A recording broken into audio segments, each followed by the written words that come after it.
来，乡亲啊，这个中秋月饼袂使哩食过量。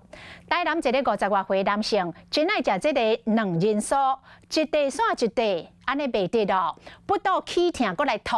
检查结果是血油沁悬，引发着急性的腰鞘发炎，爱马上带院治疗。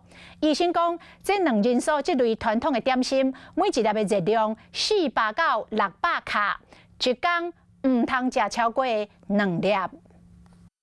拄切开金色的酥皮，到绵绵甜甜的乌豆丝，内底阁包一粒咸两钱。中秋节点心两人酥，真侪人都介意食这一味。不过爱说你莫食伤济。台南多一位50多岁查甫人，酷酷伫咧推两人酥，每日食甲巴肚是疼甲真厉害，并别个想要吐。去医生检查，发现伊的肝包油高度飙升到800，诊断是急性腰鞘炎，需要是赶紧带院治疗。他本身是肥胖，然后有三高，所以这个急性肝炎可能是高三酸甘油酯症引起的。若是引起急性腰鞘炎，巴肚会疼甲真严重，卖吐甲真剧烈。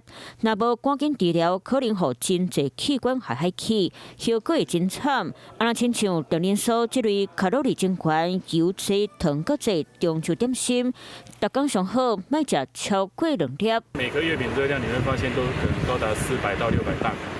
那尤其是蛋黄酥本身就富含油脂，所以假如你摄食过量的话，是有可能会造成肠胃不适。一般三酸甘油酯只要飙破500以上，甚至到达1000，就很有可能会造成急性胰脏。中秋佳节会食月饼，莫注意莫食伤济，身体较袂食甲拍歹去。Hello， 我是张新文。想要抢先掌握最及时的新闻资讯吗？赶快订阅、按赞、开启小铃铛，锁定华视新闻 YouTube 频道。